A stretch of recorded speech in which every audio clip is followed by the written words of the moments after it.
Olá pessoal, dúvidas e certezas contemporâneas.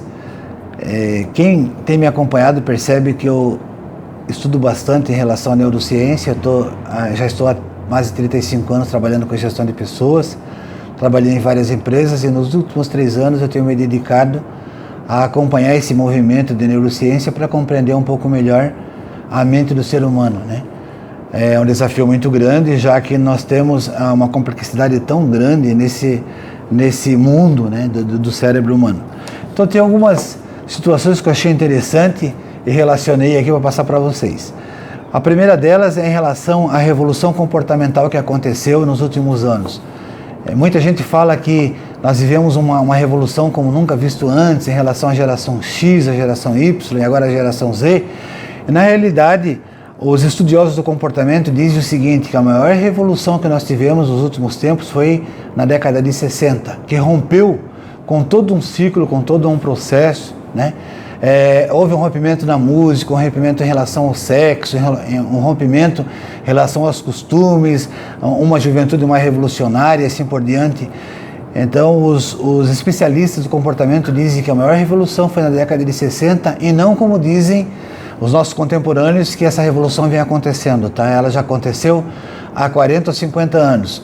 Quem vê algum vídeo, por exemplo, dos Beatles, né, percebe o comportamento da geração que hoje são nossas avós. Só para ter uma ideia, os Beatles começaram a fazer shows em estádios dos Estados Unidos e eles pararam porque as moças da época gritavam tanto que você não conseguia mais ouvir, né, o som da música dos Beatles cantando. Eles tiveram que parar com esse tipo de show. E fora as recepções, né, calorosas que eram feitas nos aeroportos e nos estádios, uma juventude extremamente rebelde que hoje está aí, né, com 60, 70 até 80 anos, ok? A outra é que grande parte do que somos tem a influência da genética. Nas palestras que eu tenho dado, eu tenho passado essa informação, que é o contrário do que Rousseau, Descartes e John Locke falavam. Nós não somos como uma folha em branco no momento do nascimento, né? Nós já nascemos com grande parte dessa folha preenchida que vão implicar, que vão resultar no nosso comportamento, no nosso perfil e assim por diante. São situações que a gente observa e que tem mudado alguns conceitos, né? A terceira é cada vez mais forte a corrente de cientistas que nega a existência da camada de ozônio. Interessante, todo mundo fala de ozônio, ambientalismo e tal, etc. Qual é realmente a verdade em relação a isso? Eu realmente não sei, porque são informações tão diferentes umas das outras, né? Os ambientalistas propagando aí uma ameaça muito grande ao planeta, aí tem um outro lado que diz que não é nada disso. Então são coisas que a gente tem que ficar atento para que não haja essa dúvida que a sociedade tem vivenciado hoje. Nem todos têm a mesma possibilidade mental para a felicidade. É triste isso, né?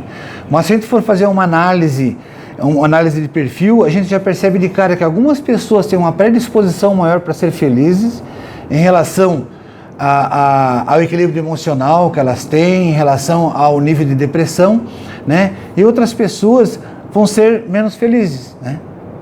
É interessante isso, porque há um movimento na sociedade dizendo você tem que ser feliz, tem que buscar o sucesso, não sei o quê.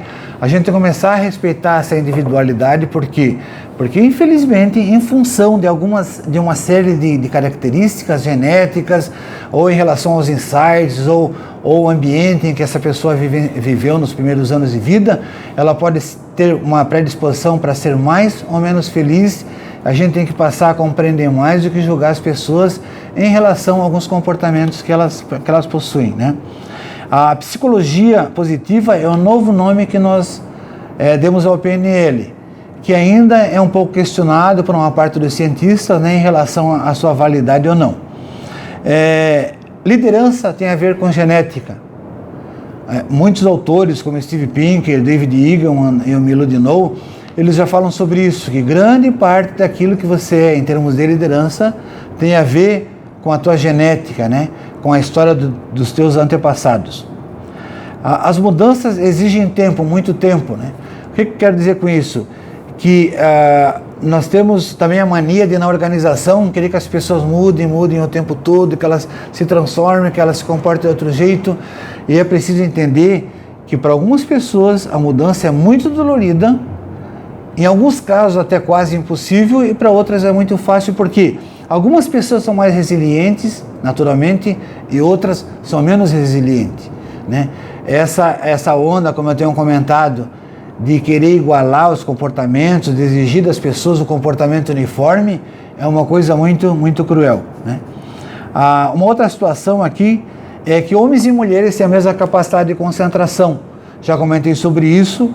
É uma lenda dizer que a mulher tem uma capacidade maior, que ela se concentra em mais coisas. A ciência diz o seguinte: tanto o homem como a mulher só consegue se concentrar em uma coisa de cada vez, né? Psicopatia não tem cura. Já falei sobre essa situação, né? E uma última aqui, para não se estender demais, que as nossas decisões são emocionais e não racionais, como a gente vê em muito treinamento. A gente tem que cuidar muito disso. Por quê? Porque na realidade a escolha, a decisão é feita pelo nosso subconsciente, pelo nosso inconsciente e não pelo nosso consciente, ok? Tem estas e outras dicas aí, materiais que eu tenho divulgado. Fiquem bem, um abraço.